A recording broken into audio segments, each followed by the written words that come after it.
Okay.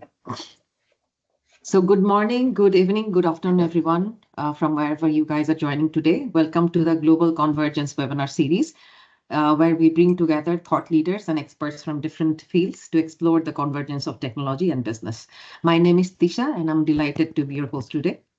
Artificial intelligence is no longer a buzzword. It's a transformative force to redefine how business operate and compete, whether you are a startup or looking to accelerate growth for an enterprise aiming to optimize at scale, the right AI strategies can make all the difference. Today, we will explore actionable insights to help business thrive in the AI-driven era. Before we begin, a few housekeeping notes. The session will run for about 90 minutes, and we will have a Q&A segment towards the end. Please feel free to drop any question in the chat box at any time, and we will address as many as possible during the Q&A. Also, we would love to hear from our audience. So whenever you have a question, please drop the message in the comment box. So with our next segment, I'm thrilled to introduce our two distinguished speakers, Hande Ocak, a leading expert in the AI-driven business strategies with years of experience helping organizations innovate and grow. She is principal WSI WSI Digital Marketing Services. She's an AI strategist and AI author for Forbes Tarkia, leading boardroom strategies with over 220 years of experience and 350 plus transformation projects. She focuses on integrating AI into business transformation. She is also a global AI Leadership Council member at WSI, shaping strategies AI innovative worldwide. And we have our second speaker, Marco Basile, an accomplished professional with deep expertise in leveraging AI to streamline operation and drive enterprise success. He is also a founder and CEO, Executive Performance Architects. He co-founded Real Revenue Engine TM with sales guru Marcus Chauci. And he collaborates with companies like Gaffin the Matrix, which serves Disney and L'Oreal, among others. Hande and Marco, welcome. I have actually, tried to detail out your bio as much as possible, but I know it's not justified enough. So could you both briefly introduce yourself and share a bit about your background? I think Hande, you can start. Yeah. Okay, why not? Thank you very much, Farzana, for this introduction. And hi, everyone. First, I would like to thank you, Farzana, for moderating this important discussion. I know that your leadership in cloud technologies and cybersecurity continues to inspire many women in tech. So thank you very much for inviting me today. And of course, it's a pleasure to share this platform with Marco. Your innovative approaches to AI-supported decision architecture. I know that it has transformed really how business approaches to strategic planning, and it's a pleasure to be here with you today too. So about myself, though I warn you, it might sound like I'm bragging, but I promise I'm just excited to share my journey so far. I spent, as you said, Farzana, 25 years diving deep into AI and business transformation. I launched Quattro Business Consulting in 2005. We are like international dream team with offices in Turkey, London, and Dubai. As you mentioned, I am a managing partner in WSI's London and Turkey offices. And WSI is the global largest digital consulting network with its 750 offices in 82 countries. I am a bit a perpetual student, I can say. So I got my AI certificates from MIT and Oxford. And I'm a very proud member of Forbes Turkey family as an author and also as a content advisor. Lastly, I'm part of the Women on Board Turkey Association, where we are working to get more amazing women into leadership roles, and also advisory board member in Global Chamber London, so that I can be helpful for companies to spread their wings internationally. Thank you. Awesome. So I'll go ahead. So first and foremost, Farzana, thanks for inviting me and for being here with two amazing women, by the way, right? Two iron ladies, two people that actually have lots of experience. I was impressed as well by the background the knowledge and expertise that Hande brings to the table with AI. It's a pleasure to be here with her. Now, when it comes to me, so as some of you know, so I'm the founder and CEO of Executive Performance Architects, and we recently launched our AI portfolio startup, Real Revenue Engine, with sales expert Marcus Cauchi. Now, what we discovered about AI implementation is going to challenge everything most people think is possible. So first and foremost, in the first 6 weeks, we pretty much compressed what usually takes 6 weeks of traditional development into just 30 minutes. And that was documented, and it's not theoretical, it's been proven by real-world implementation. And in these 6 weeks, usually a team of development that would develop front-end architecture and authentication systems. Now, with multimodal AI orchestration, that is doable in just half an hour. On top of it, we compress the next 8 weeks of development into just 8 hours of focused work, delivering a WebSocket integration. I'm sure there are many technical people here listening today, as well as session management. Now, what's most interesting for me is not the achievement itself, but it is that it is actually available and doable by all the people today in the room, even by the non-technical one, right? Because I started as an AI skeptic just short of 20 weeks ago. What we're witnessing is not like an improvement in our ability to develop, to code, to produce, to make decisions, but it's a fundamental restructuring in how we approach business transformation. So today, I'm going to share, the principles that are driving these real-world results, so that these people, the people that are listening, and our audience attendees can apply those to their own business strategy. Because it's not about just tech anymore; it's about leading in an AI-driven future, and that opportunity is available to all of us today. Right. Absolutely. Thank you so much, both Marco and Hande. I'm really happy that I could bring you guys discussing about AI strategy, because this is fundamentally the core component that every companies down the line would be adapting, right?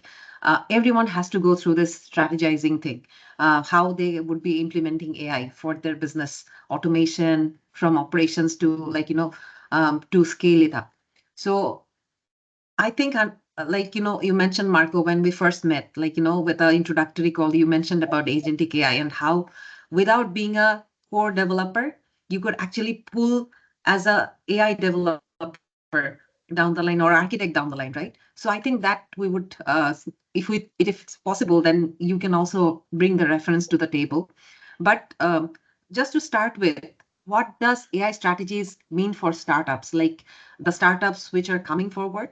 Hande, to you, my first question would be, you have extensive experience in AI-driven business strategies. Can you explain why AI is crucial for startups today? And what are some common challenges that startups are facing when integrating AI into their business strategy? Sure, Tisha. Let me share with you some recent studies first before I share my insights on that. According to the recent studies, startups using AI solutions show approximately 50% higher survival rate in their first 5 years compared to those who don't. And what we find even more striking is AI-enabled startups are seeing also 3 times faster growth rate in their early stages. So when we break down this into 3 key areas where AI is revolutionizing the startup landscape, the first one is the resource optimization. As we all know, like with AI-driven automation, they can reduce their operational costs or increase their decision accuracy. So resource optimization is the first area for startups. The second area is the market competitiveness. We know that almost all startups are trying to attract venture capital funding, and the ones who are AI-powered are again, approximately 3 times more likely to attract venture capital funding. But again, so I think we will discuss this in the coming minutes, but so it's not like the more AI, the better, but so this is just, statistics. And the third area is the scalability solutions for startups. Again, with like cloud-based AI solutions, they enable startups to achieve approximately, again, 60% faster scaling capabilities. But what's particularly exciting for us in WSI, or for me, is we are seeing a democratization of AI technology for startups. So tools that were only accessible to tech giants are now available to startups, like with open source AI models. They really they reduced the entry barrier for AI startups 90% in the last 2 years. However, implementation requires careful strategy. Our consulting data shows that startups succeed with AI when they first start with clear use cases aligned with their business goal. Second, if they have built a strong data infrastructure, and if they invest in team training. Because looking at 2024 trends, we are seeing startups increasingly using AI in different areas, but if they have these three aspects that I mentioned, then they are more stronger, and they are using AI mostly in terms of strategical usage. They use it for hyper-personalized customer experiences, automated decision-making, or predictive maintenance. So in a nutshell, the question for startups isn't really whether startups should adopt AI, but the question is how quickly and strategically they can integrate it. Right. I mean, so much on point, right? The strategies means that how much you are aligning your business strategy down the line. It's not about only the jargon using AI for your business. It actually means first align the strategy where you want to automate and what kind of tool actually you want to integrate. And then you go ahead, and eventually it's like one step at a time. You eventually adapt and integrate AI tools and technologies for every operational areas of your business. So I think you rightly mentioned it, Hande.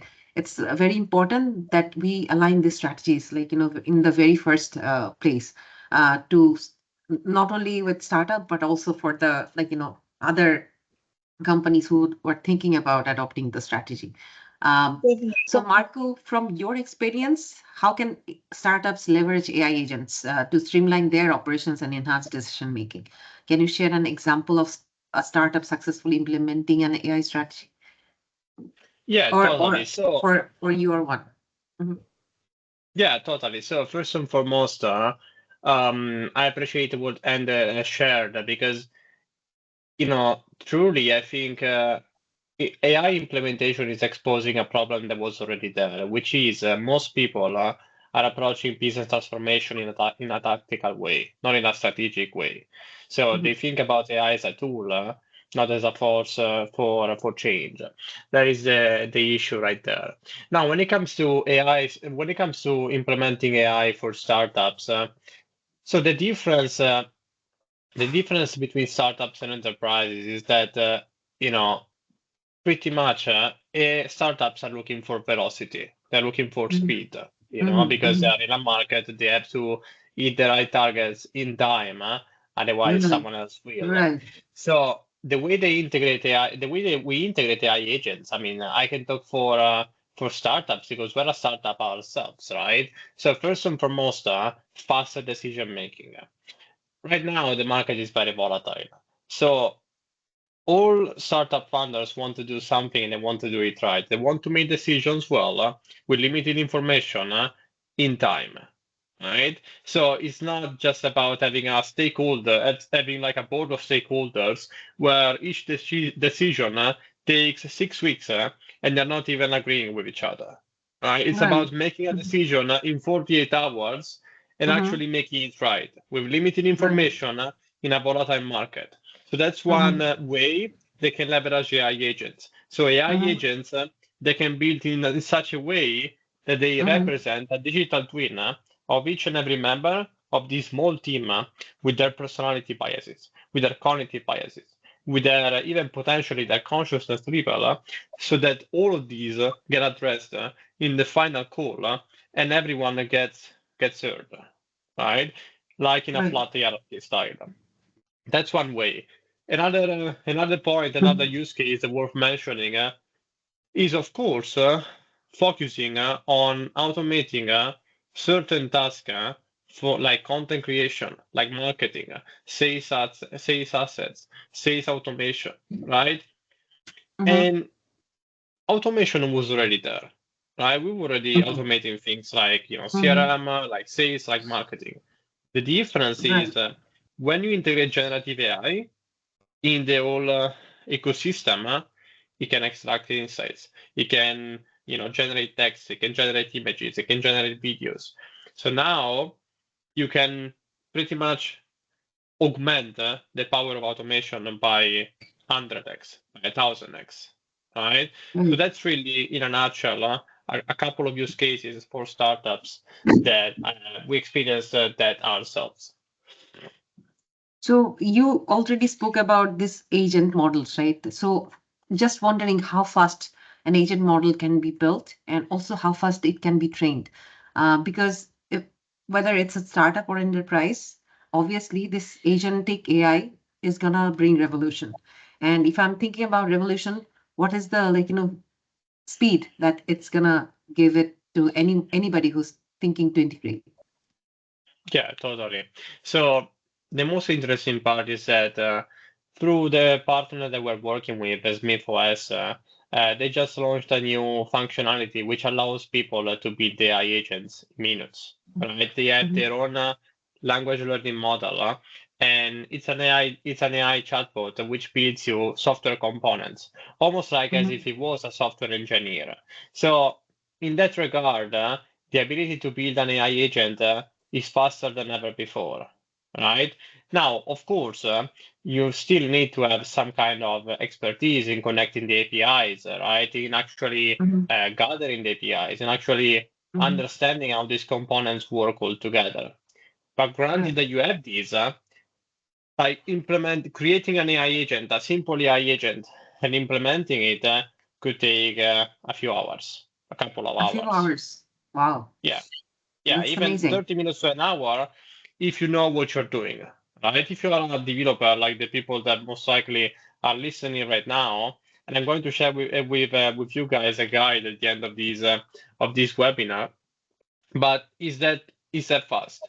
Now, of course, if you want to create a multiple AI agents all together that work seamlessly, that's another story. Then, of course, it will take more time, right? Another point worth mentioning is how do we train these agents? Well, first and foremost, big companies, big names like Claude, like Anthropic and OpenAI are investing millions and actually billions of Millions. dollars in context-aware systems. Because the biggest issue that I've seen in how people use AI, even at the most basic level, is that they're not giving it the right context. And that doesn't change when you're actually building a multi AI agents, workflows of multiple AI agents combining all together. That doesn't change. So in order to train your AI, yes, that will take some time. That will take, depending on how complex is your infrastructure, might take a few weeks to a few months to a year, right? That really depends. Usually for startups, it shouldn't take more than a few weeks, right? I mean, even But then, it's impressive how it has been, all through this years, how fast it has grown. Like you can imagine, like within few hours, you can actually build the model. Even that's impressive. Within few weeks, you can train a model to a certain extent.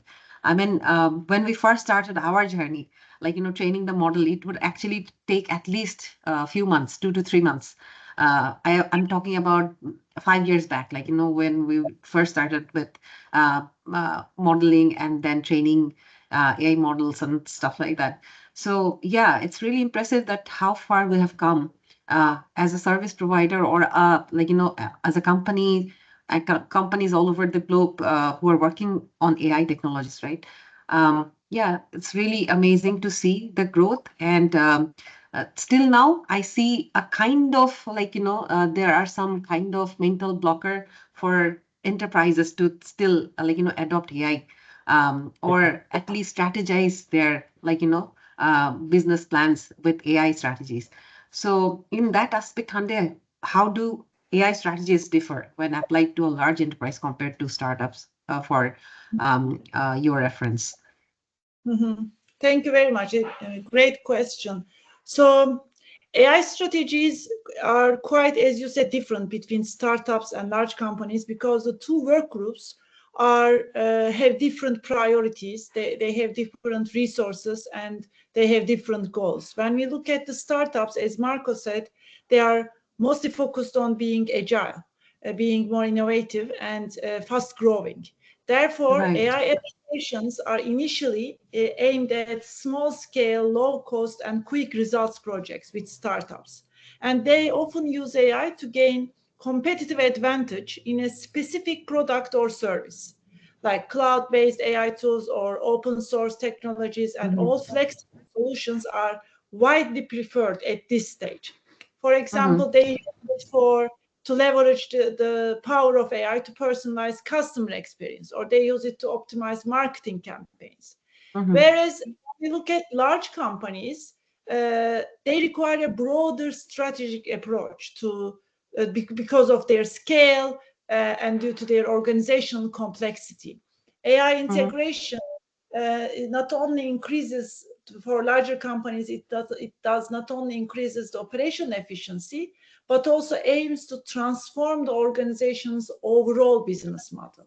Therefore, when we look at the large companies, they tend to strengthen their data infrastructure. They are training their teams. Their priorities are to invest in long-term projects. And AI projects, as we all know, require more resources and often involve coordination across multiple departments when it comes to the larger organizations. So key differences are goals, because for startups, AI is focused on immediate results, while for large companies, we are talking about long-term transformation, adaptive challenges. In terms of resources, startups work with limited budgets, and large companies can allocate more resources to AI projects. And in terms of the scale of application, while startups implement in a narrow area, large companies aim to spread AI throughout their operations. And as a result, strategies in both groups should be tailored to the organization's goals and available resources. And I think the important thing is for both of the groups to view AI, as you also mentioned, as a strategic value creation mechanism. Yes, it's a tool, but it's also a systematic, that it requires a systematic change, especially for larger organizations. Yeah, amazing. I think thank you, Hande, for also covering the points that what are the key considerations that enterprises should consider when they're thinking about scaling AI solutions across organization. You rightly mentioned, whenever enterprises thinking about adoption, they're thinking about long-term sustainable plan, right?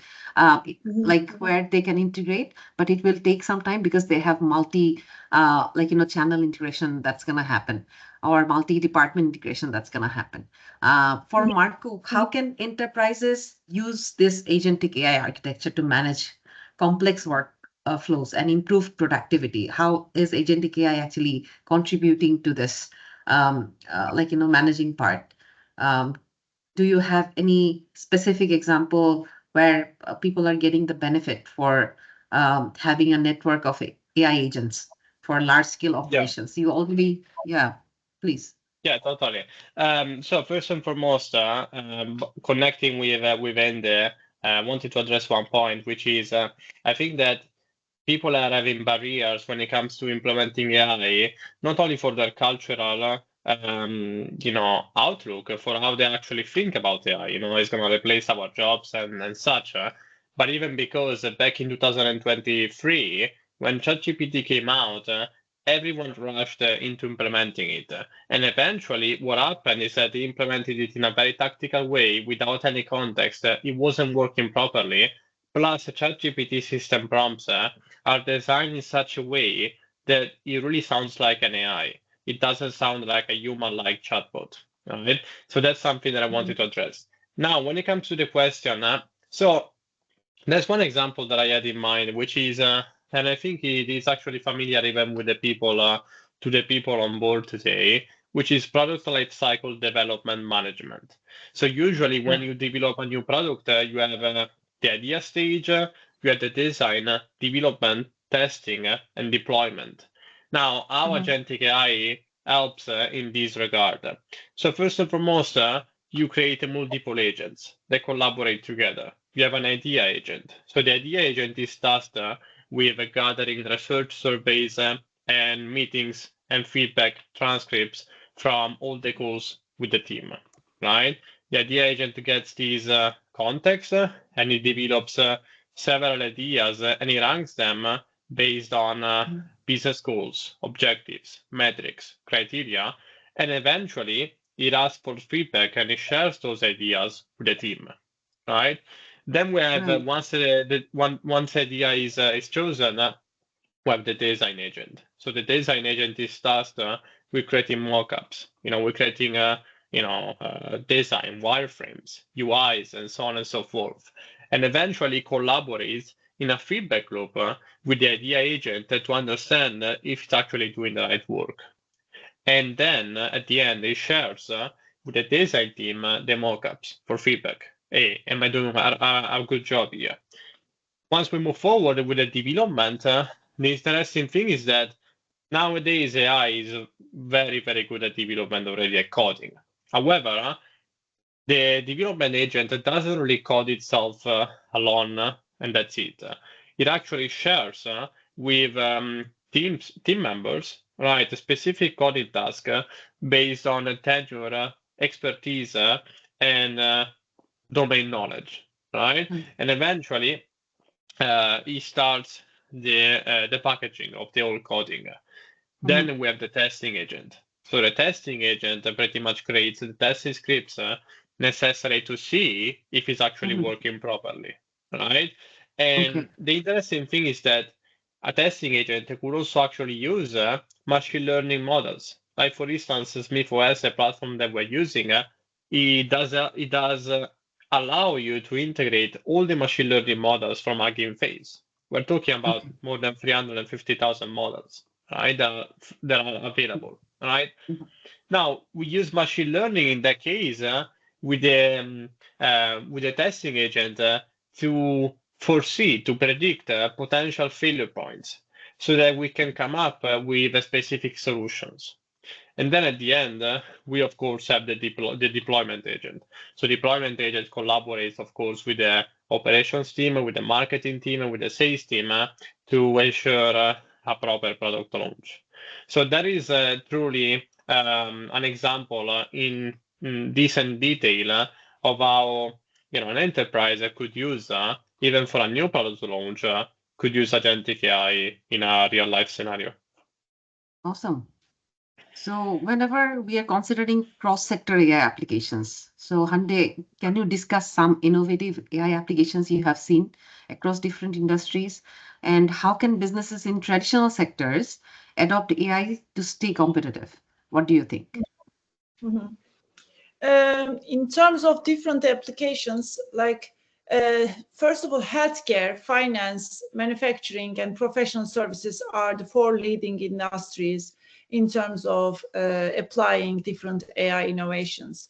And that's why, because in healthcare, for example, we see AI accelerating in diagnosis, treatment process, medical imaging technologies, or AI algorithms are helping radiologists to diagnose diseases such as cancer and etc. But again, the maturity in healthcare, the maturity of AI applications in healthcare is much more than all other industries.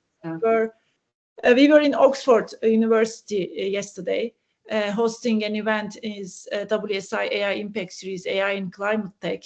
And maybe because climate tech, sustainability, AI's applications in that vertical seems not as common as the healthcare industry. We were the use cases that we could discuss there was really fascinating for me. Like, one of the discussions focused on precision agriculture, where AI-driven systems analyze weather patterns, then also soil conditions and crop health to improve yields while minimizing resource use and like water, or fertilizers. So another example again in climate tech is the integration of AI in energy systems. Where you use it to make predictive analytics, optimizing wind and solar energy production. So we see innovative AI applications in climate tech. We see in finance, especially in areas such as fraud detection or risk analysis, digital marketing, and retail or customer experience. We see many innovative solutions. Manufacturing is a traditional industry, but we see also a big impact in areas such as quality control or process automation. And education is maybe one of the industries that we need to focus. Although AI's usage in education is not the right way, because most of the AI applications in education vertical is built to replace teachers, while it needs to be a tool for the teachers to use, because we need to balance the AI's capabilities with human insight and create a collective intelligence. But having said that, we see many AI platforms in that vertical as well. And in terms of the traditional industries, and to the second part of your question, and how they can adapt,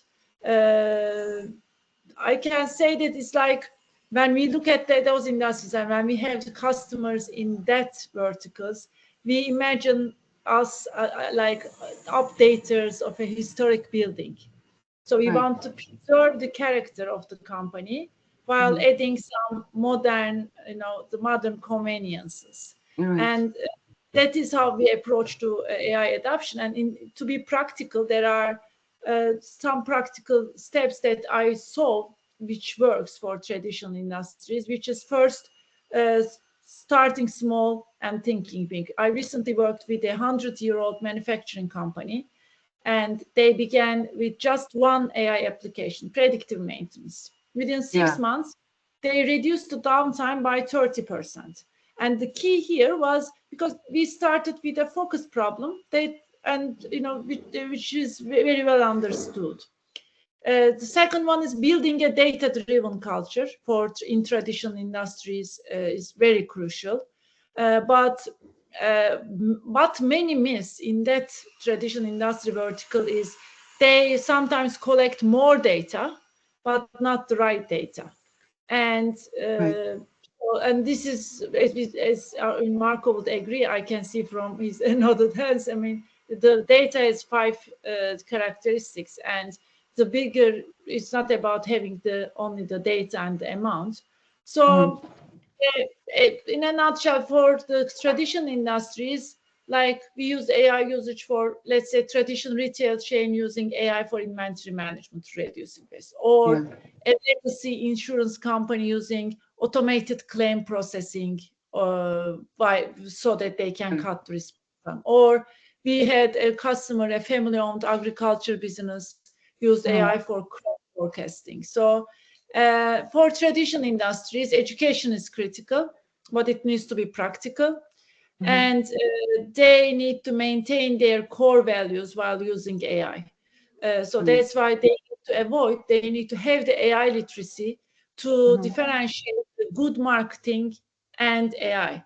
And sometimes AI is not the right solution always. So they need to have the companies to help them, who not only have AI in their toolkit, but also all other organizational, operational efficiency tactics, so that they can have a hybrid solution, and instead of having AI wand in hand and trying to AIify everything.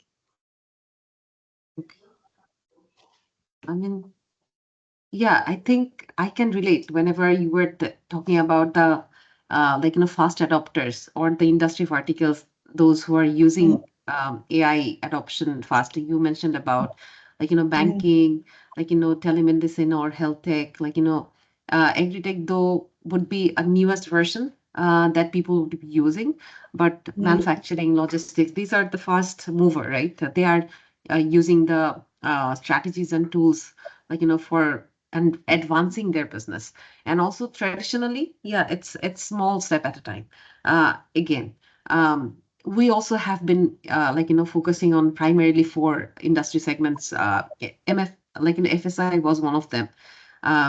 Then mobile, we had a lot of telco expertise as well. So we get to sort of contribute in the telco segment as well, whether it's a customer support case or whether it's a personalized recommendations engine making or marketing sales kind of an approach. Telemedicine, yeah, I absolutely agree on point with your point that healthcare sector is is having a better approach to adopting AI and also utilizing it properly. And also the manufacturing industry, but we haven't worked specifically manufacturing, but we have worked with the retail and logistics, where we have used product recommendation, product research, and then sales and promotion, order tracking, and stuff like that. So thank you so much, Hande, for mentioning. I think it's really important that we understand the industry verticals as well, because there would be so many companies who would be thinking about building products for for companies.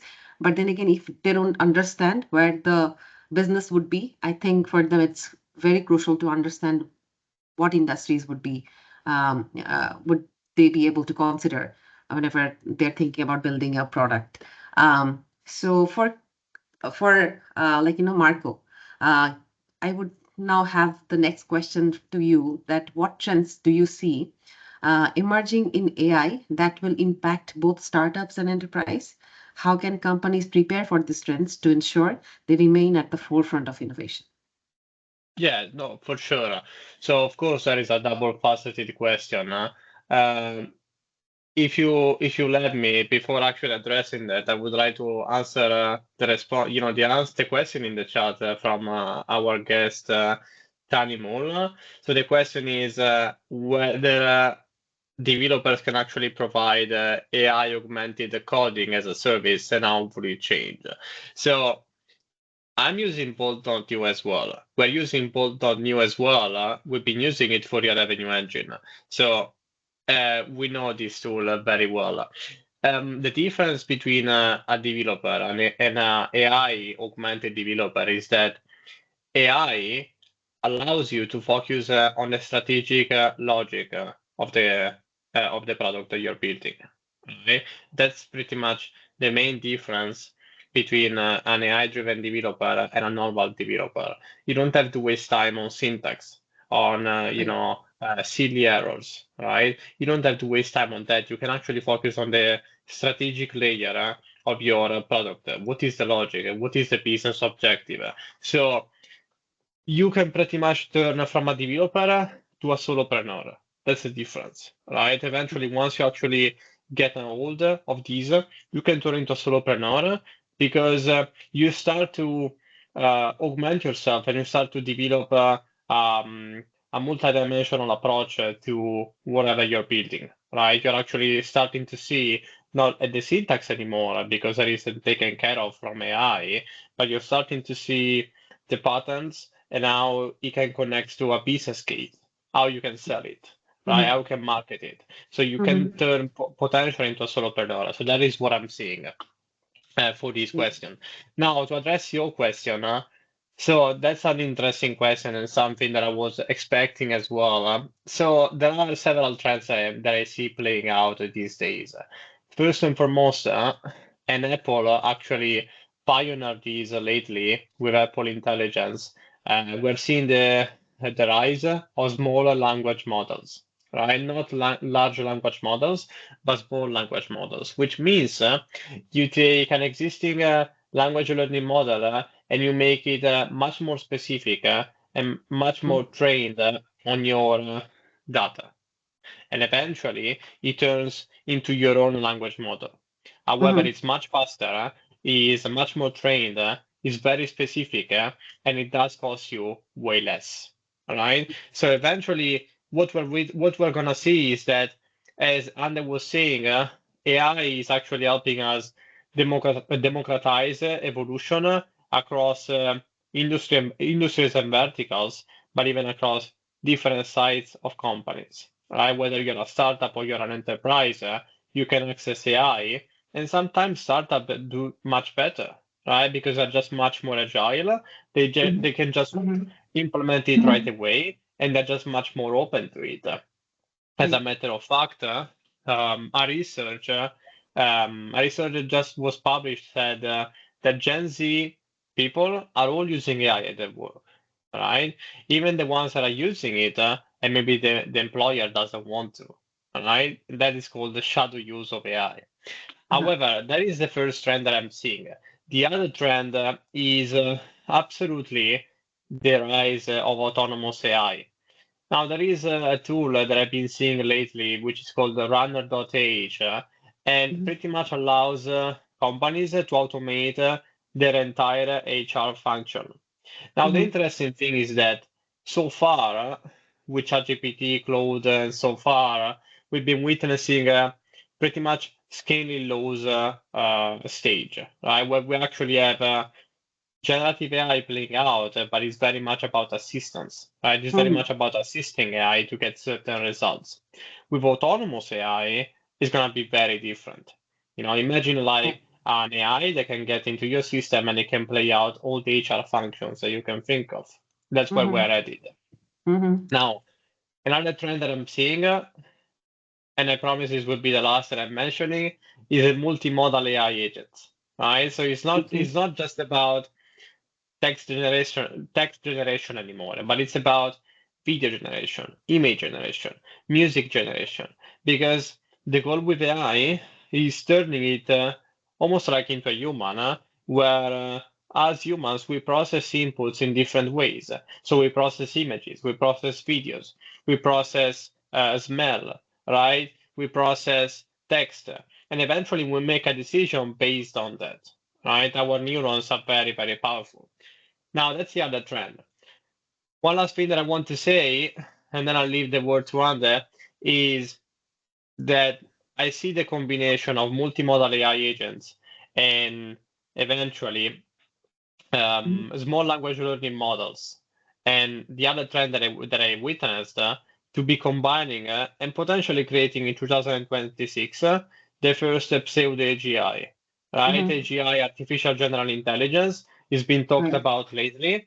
Is the ability of AI to learn new subjects, to perform any possible task, and therefore to take any form of input as a form of context, whether it's context, image, video, sound, etc., etc. So that is, in a nutshell, how I see AI playing out. Of course, as we move along, we must always be mindful of the ethical considerations and balancing those with the progress that we're witnessing. Yeah, I mean, it's very important. I mean, the stuff we are hearing today, it's sometimes you can get frightened about it. Like, the autonomous agents and multimodal agents, are they gonna be taking over human jobs, or are they gonna be taking over decision making aspect for any company? Then would they react humanly, or what are the ethical policies that should be there? What are the education that should be there before operating them in a proper manner? So there are so many questions, right? And you also, I think down the line there would be policies like that. I think additionally I want to question Hande. Hande, you have been a strategist for last 25 years now for business transformation. So where do you think this multimodal agents or autonomous agents they're coming up, and what are the awareness factor that companies should check whether it's time for using these models whenever they're ready for it? Like what should be the awareness factor? When it comes to general intelligence and super intelligence, I know that many people, the different stakeholders share different perspectives. To contribute on that point, what I believe is AI is a bit far away to achieve general intelligence. And when we consider the super intelligence, meaning AI exceeding human capabilities even, what we see is WSI, and also what we learned from MIT and Oxford and their professors it's a bit far away. At least I can't see it. So Marco is younger than me, but I don't think that I'll be seeing the super intelligent agents being in my 40s and late 40s. So because there are 7 types of intelligence, so AI is great in like kinetic intelligence, mathematical intelligence, even spatial intelligence. But 2 types of intelligence that we have as humans, which is intrapersonal and interpersonal awareness, interpersonal intelligence, and interpersonal. So we don't see any, although we see conversational AI tools like or platforms or LLMs, but advancements are far away from that. So that's why what I believe is, again, so that we will see AI agents and AI applications in many industries, but we are not very close to have human-like AI tools which can act like a human, think like a human in total. In terms of the advices for the companies to implement those agents and develop and enhance their AI capabilities, the first and foremost, we always start with AI education and awareness, because yes, we said that AI is a strategic systemic change tool. Yes, they can use it in a way that they can accelerate, whether they are startups or whether they are large companies. But what we see is in all levels in the companies, people are trying to use an ALM tool or so being exposed to an AI tool in all levels and try to transform the company accordingly. But we have different roles to have this adaptive transformation. The leaders, no matter if they are using ChatGPT or Cloud or Perplexity or not, but the leader should have the AI literacy to ask the right question. They shouldn't be the great coders, but they should be the expert questioners, ethical guardians, and thoughtful governance. So we see some board members saying that, oh, I mean, we can't use AI because, so we can't, the data, privacy, and etc. And what we are saying is, no matter if you are using or not, your employees are using. You are responsible of setting the external and internal policies, at least, or guardrails. And then we come to the employees who will be using AI agents to improve the efficiency. So first, in summary, investing in AI education and awareness at all levels is the first thing. Setting as Marco also said, setting the measurable and clear goals, not doing AI for the sake of AI. So not just being in the AI party, but really having a business problem linked with AI tool, or so linked with their AI appetite should be linked with a business problem. That's what I'm trying to say. And data infrastructure is the other thing. Having that try and see culture, like starting with small projects, seeing the results, and then scaling is another thing that I could say. The sustainable and scalable solutions, these are very important. Companies like Marco's company are really considering that, but not all companies, not all technology providers are having the ethical and governance principles, and we need to be careful about it as well. And measuring, measuring results, starting small and then scaling and trying again, increasing the AI literacy and developing a long-term vision could be the keys. Yeah, absolutely. I couldn't agree more on these points. It's very crucial. Whether it's forming awareness from being ethical to the adaptation, and also integrating with every other aspect for the company. It's very crucial to be ready, because it's gonna come. Probably not like superhuman quality, but at least to make the operations and systems efficient. That's for sure. And it's happening already, and it's growing really fast. So you never know how fast this tool's gonna adapt to bring more advancement. So it's absolutely important that employees in a company are literate, AI literate. And suppose, for an example, we bring Session 93, we work as a software development company across the globe who are developing different products, AI products or models for our customers and customers. So where we see in our company, everyone has to use some kind of AI tools. And it's mandatory for every employees that we at least get to use ChatGPT, because that's the minimum thing that you can do to start with. And then eventually there is a 3 months training if they want to advance their prompting. For developers, there are different other training system that gonna help them to sort of transform their journey to become a AI developer in the first place. And also for the companies we are working for, we are also helping them to sort of modernize their systems. I think the fundamental challenges for most of the companies who are using legacy applications, and then it's gonna take a huge amount of time for our companies. I'm sharing this example because this is how AI is going to transform. There is this one particular. There are many particular cases where we have modernized applications, which gonna take would have take before without using an AI tool, probably 3 to 6 months. And with the help of AI assistance, we could do this modernization projects within 7 days, 21 days, which is significantly the fastest speed that we can deliver. So it's gonna help with many aspects, but we have to be ready for it. That's something I really want to emphasize with Hande and Marco today. So final thoughts time, guys. I think I will start with Marco here. What advice would you give to the businesses looking to adopt or enhance their AI strategy? And are there any resources or tools you recommend for companies starting their AI journey?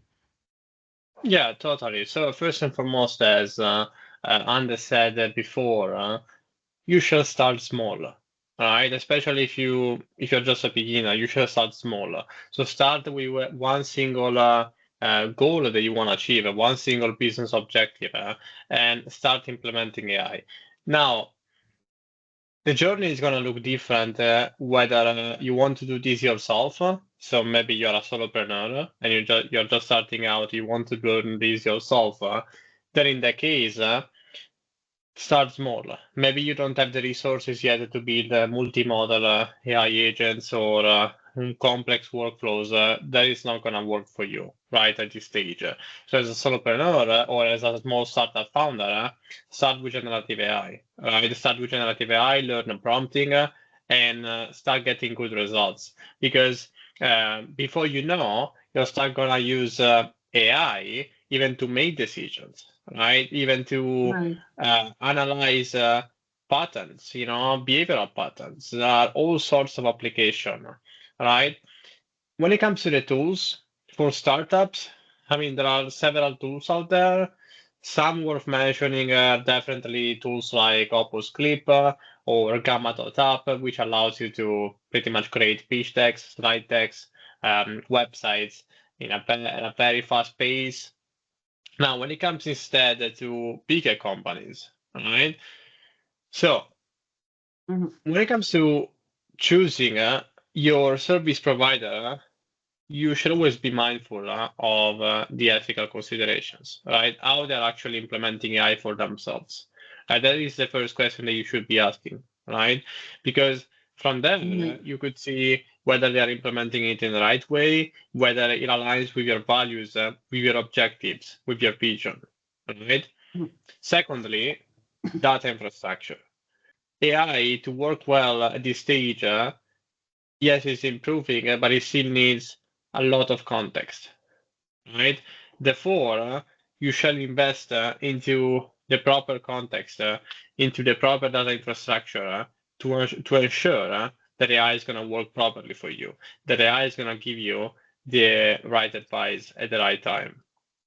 So that is in a nutshell how AI can approach this journey. So start small with generative AI if you're a solopreneur, or even if you're a developer. And there are several tools out there, again, Bolt.news, MIFOS, but it's not about the tool. It's about being strategic, right? Otherwise, you get lost in the tactics, and it just feels like another tool, right? Whether instead you should focus first on your business objectives. Start from there, start from your vision, and engineer your way backward. Awesome. Anything further you want to add, Hande? Would love to hear you. Sure. I mean, I totally agree with all the points that Marco said. And I mean, in terms of the technical capabilities of the product or its ability to solve the problem, I think we have experts. We will have experts in the team, or we can train ourselves. And actually, this is the priority because we need to solve it. I think what we are missing mostly, but what we see, let's say, in the companies are they are, because it's not their priority, they sometimes miss the point on that boring sounded but very important ethical and governance side. Like Mr. Acemoğlu, Daron Acemoğlu, who is the Nobel Prize winner, economist, says, in none of the times in the history we've been in a period like this through which like 3 or 4 technology companies could dominate how the information is democratized and distributed, and those companies being in an environment which is not regulated. So this is, I'm not trying to, scare people or say, but we need to be aware of this. So that's why, yes, this is for maybe LLM tools, but whatever we are buying, if it's an off-the-shelf solution, or if we are doing a project in the company with our data, we need to be aware of how we train the model, really.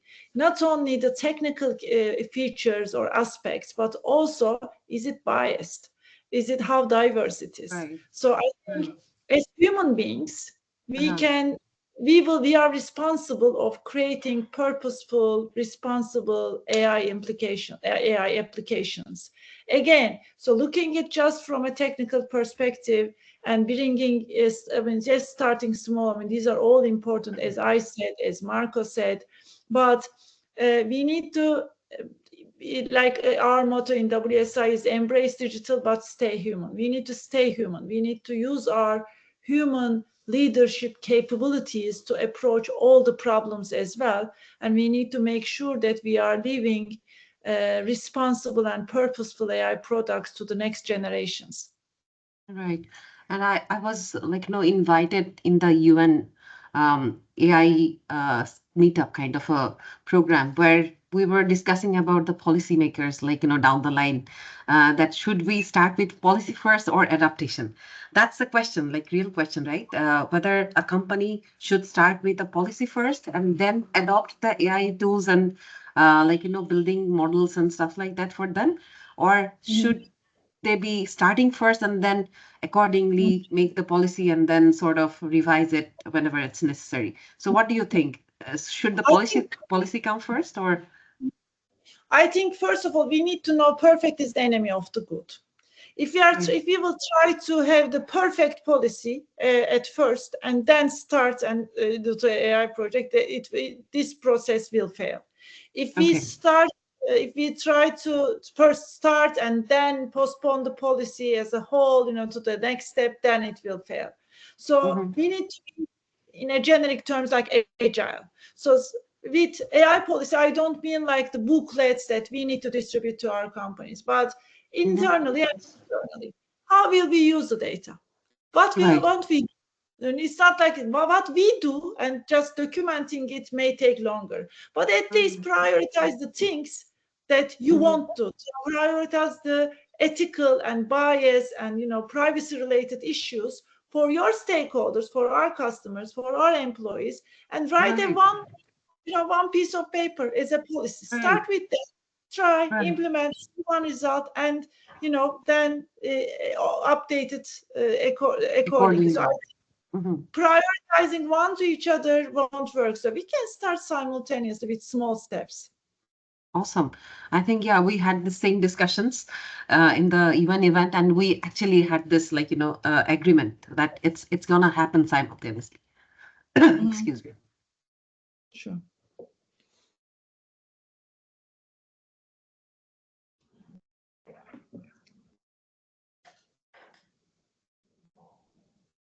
Sorry, I just had this kind of rough throat. So we're almost in the closing moment, and I would love to, excuse me, one moment, please. It's okay. I think Marco, Shevel wants us, so to comment if we have any conclusion marks. So let's help her, and please. Yeah. I mean, I'm the last one who talked, so over to you. Thank you so much, guys. Really appreciate it. Yeah. Yeah, no worries. Any closing remarks? No, for sure. So first and foremost, I mean, again, to wrap this up, we must be aware and prepared of what's coming and allow ourselves to experience the change, experience the transformation that AI brings with it. Now, there are several aspects to be taken into account, which is AI is faster, but humans aren't, right? Which is the adoption is going to be likely slower, and it is already slower than the speed of AI. So there's going to be a growing trend and a growing gap between people that embrace AI and people that reject AI.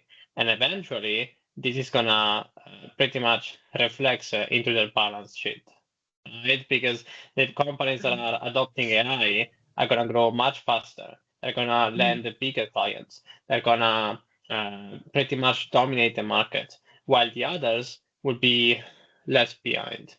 So it's not just about whether you want it to adopt or not. It's about how you're going to adopt it, right? You can adopt it according to your policy. As Hande said, you can create a simple Google Doc, a simple one-pager, and then AI, based on these little information, can already pretty much validate information according to your own principles, right? It's that simple. You can create some custom instructions in Cloud, and it can already do that for you, right? You don't need a super complex policy system in order to actually make sure that that AI is going to abide by your ethical values, considerations, and such. The last thing that I want to add is, and this is actually even a response to the question that Tanimul put in the chat. So when is actually going to come Skynet? So Skynet, of course, comes from the movies. And in the movies, Skynet is pretty much, it's not just super intelligent AI, but it's a conscious AI, right? And I think that's where Hande was actually added earlier. AI is fundamentally lacking the capabilities that we have when it comes to consciousness and creativity. And that is because AI is silicon, right? AI actually works on chips. It doesn't work on neurons. It doesn't work on electromagnetism like we do, right? So that's the fundamental difference. So I think that eventually, in a few years from now, in I guess at least 5 years, 5 to 10 years, or if not more, the big gap is going to be from an artificial intelligence that can perform any possible task, and that could possibly be a pseudo artificial general intelligence, a pseudo one, to conscious AI. Right? That's where we're headed, and that's what we want to pioneer. Want to be able to create an AI that is self-aware, which is a big undertaking, right? Which is a very big undertaking. However, we do have some R&D that are pretty promising, right? So that's, I think, that is going to be the ultimate achievement, being able to create a self-aware, a conscious AI that thinks like us, that actually has consciousness, that can feel empathy, love, reason and all these states like we do, and they're there not to, not to create a dystopia like in Terminator, but to actually support the human beings and to actually elevate the human consciousness altogether. Yeah, and also if Elon Musk somehow unveils himself as a Skynet, I think we are okay until that point. Yeah. So Hande, I would love a closing remark from you. Yeah.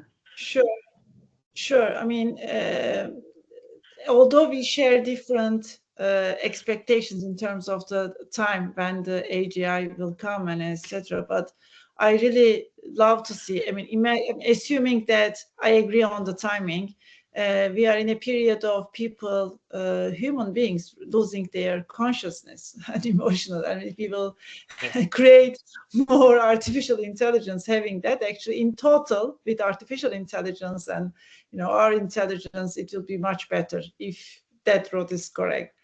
And so as a closing remark, what I would say is we talked about all like AI literacy trainings and adaptation, starting small and etc. But one thing that I want to emphasize that I didn't mention with all the others is the over reliance on AI.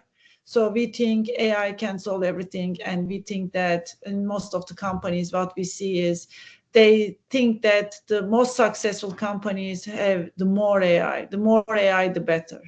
But this is just not, yes, AI is capable of doing many things, but we shouldn't over rely on AI. And for that, so everybody is talking about AI's capabilities, but we need to be aware of its limits as well. So this is just a tool. Yes, it can do many things, but it can't do many other things as well. And we as human beings, we need to be wise enough, again, to differentiate the problems which could be AI or which cannot. So, but I like about this journey is how AI makes us rethink about our business problems. So now when we give the upskilling and reskilling trainings to the employees in the companies, they start to rethink about each and every inefficiency that they have in their company and how to solve it. And I love this job because sometimes AI is the answer, sometimes not, but AI being a catalyst on us to rethink the business problem is a great adventure. Yeah, absolutely. And with that, I would love to thank you, Hande and Marco. Really appreciate your time. And thank you for sharing your expertise and practical advice with us today. It's been truly enlightening session. To everyone who joined us, thank you for being part of this webinar. I would like to learn more about upcoming sessions. If you'd like to learn more about our upcoming session, I think I would love to have another session with Marco and Hande, because I have a lot of questions after this session, and I would be drafting them and coming back again to sort of ask the right question to you guys over again. And don't forget to stay tuned because these two are coming back. Hopefully, I'll be able to get that time. And with that, I would like to conclude today's session and episode. Thank you, everyone. Have a great day, evening, or night, depending on where you are joining from.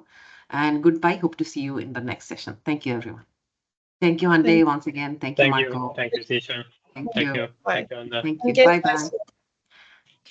Okay, have a great weekend, guys. Bye-bye.